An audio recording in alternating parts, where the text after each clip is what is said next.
So here we've got this domain. Let me actually pull it up and we'll start with some on page and I'll let you know what this thing is.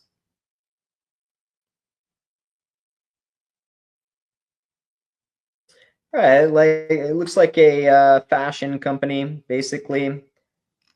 Nice looking website. If I get an indication of how many pages it has indexed, or at least, since we can't get actual data, how many pages worth of indexation it's got, and it's over 10. So we know we've got a healthy site here. You do that by doing site : the website, which used to give you the exact number of index pages, but now you can get an indication just by going to the bottom of the page, the SERPs page, and seeing how many pages it's got. So yeah, overall, they've got talk to a real person with a phone number. In the footer, everything looks good. No about, limited on eat from what I see. This is e-commerce, right? So I don't even see a blog here as far as I'm concerned, but it seems like they don't need it. It could maybe help, but overall, yeah, nice looking website. Everything seems well broken down as far as products go, doing what I believe is targeting the appropriate keywords for everything. So yeah, great readability. Exactly how a site like this should look like. Yeah, nothing to say here at a glance, right? We're going over this real quick and it's a massive site. Other than maybe you could get, tidbits here. You could get a little bit more if you had a informational content blog kind of pushing stuff out and then providing crawlability in the form of interlinks to some of these product pages. I think that would be worthwhile to do. And then I would probably get some EEAT going a little bit better here, as I don't see a contact page or an address or any kind of, about us or anything like that. So, those things I think from on-page standpoint, just at a glance, would be stuff that would be advantageous to just pursue and not take all that much effort. But outside of that, website looks really good and healthy. If we look over at this graph though, performance, especially as far as organic traffic, it looks like it got popped in January or maybe even a little bit in December during that algo update. So we got some stuff to look over, but I don't think it's going to be, a result of your on-page values, though those things I mentioned could definitely help. So let's jump in here. Yeah, so no, yeah, December 31st is exactly where this happens right here. So you dumped on that algo update, and let's pull up exactly what that was.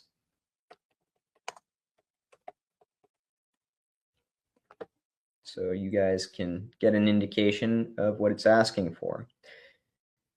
Significant algo change aimed at refining search quality and rankings. This forthcoming update, blah, blah, blah. Key points.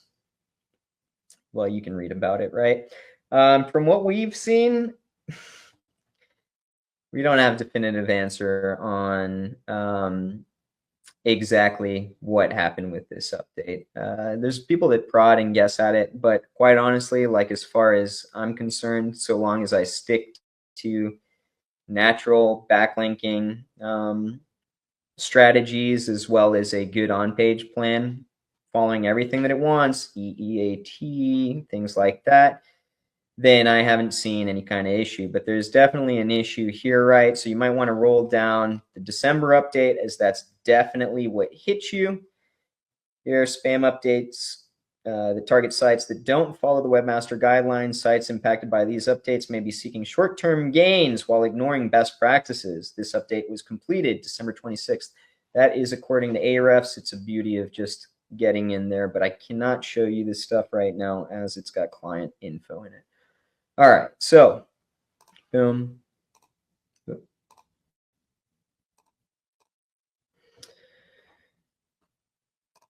So let's get to digging on the off page. I always like to start with Ahrefs anchors,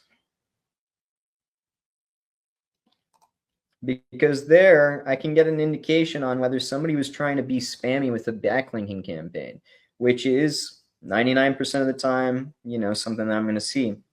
So at a glance, I'm going to guess that there is a very cheap backlinking campaign going on here. I'm seeing 269 anchors, 125 of which are just a naked URL, whatever.com. Then the next 110 are a exact match anchor. Then the next 110 are another exact match anchor, both of them near you. Then underneath that, you've got all sorts of just random stuff, which is typically fine, along with a bunch of download this, download this, download this. So from an anchor standpoint, I'm going to go ahead and say this is very spammy. I like to touch on referring domains next. And again, we're in Ahrefs right now. We're just looking at the left-hand side of Ahrefs, and this is how I always break down an immediate look at a site whenever I'm auditing in here. What I'm seeing here is a lot of the same. And the longer you comb these referring domains and backlinks and anchors, I've been doing it 10 years now, the more you're going to recognize this stuff that you see in here. So exactly what I'm looking at is just that.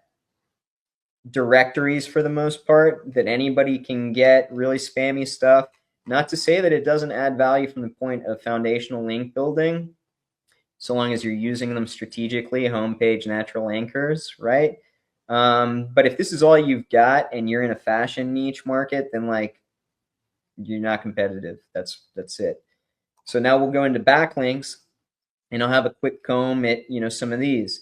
So this one at the very top has some keyword ranking. It's the only one with some page traffic, and it looks like what I am going to say is a guest post.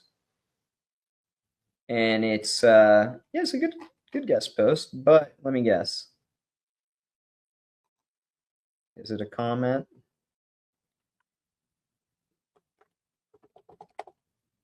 No. All right. Yeah. So you've got a really nice guest post here. It's in fashion niche. That's a solid one. And then everything after that is all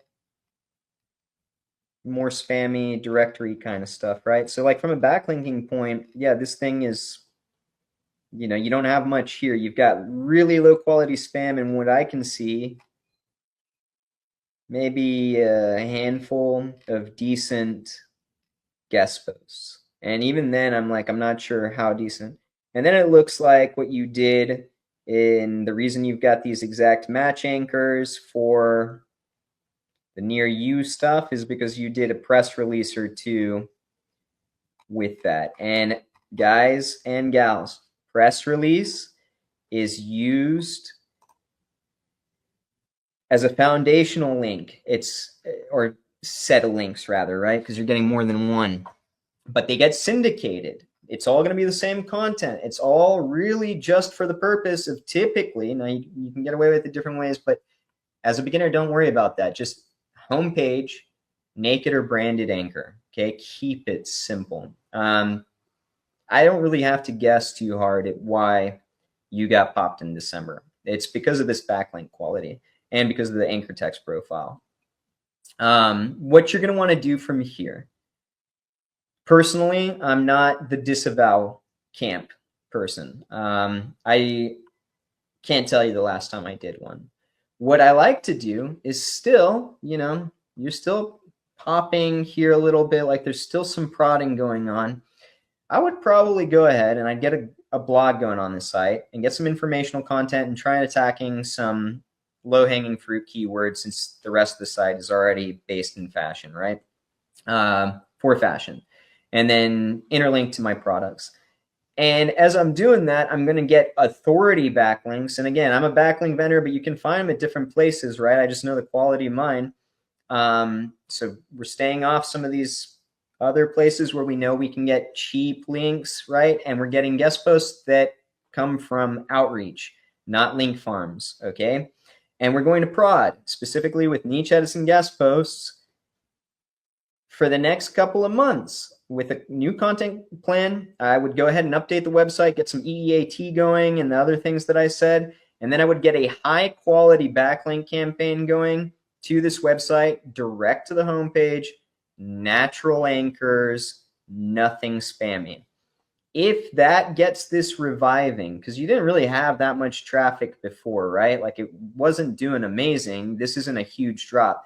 But if you can revive it just doing that in the next 2-3 months, then that's great. You can continue on with that plan and then keep things rolling. Right now, my guess is you've stayed stagnant with the link building for the most part, and then maybe stagnant with the content, since it looks like, it's basically just an e-com store and, nothing else going on there. So I would do those things. I would see if I could get this graph popping back up. And if I can do that, then I would continue on that path. If you can't get this thing popping up, you've got two options. You can restart fresh, or you can try and disavow. And that's why, it sucks. I said it earlier on stream. It sucks when you try and take an easy access route from the beginning, because at that point, when you hit here, it's literally back to square one. If not back to square, like some negative square, because ultimately then you've got to audit and prod at what's going to work to get you out of the hole, versus if you start proper from the get-go, you don't have this anxiety later on. So prod at it with quality links and a new approach to your on page and see what it does. If it doesn't come back, then rebuild the site on a new URL and get going. It's not that huge a loss, because you had 1.5K keywords or whatever, but 120 traffic coming from that isn't making you all that much money, I wouldn't think. Or you keep this one alive and prod, and hopefully you can get it back. A lot of websites, this will be seen as, the current backlink profile will be seen as spam and ignored as you clean things up with the new stuff. So yeah, hope that helps with this particular site audit. And yeah, no new questions.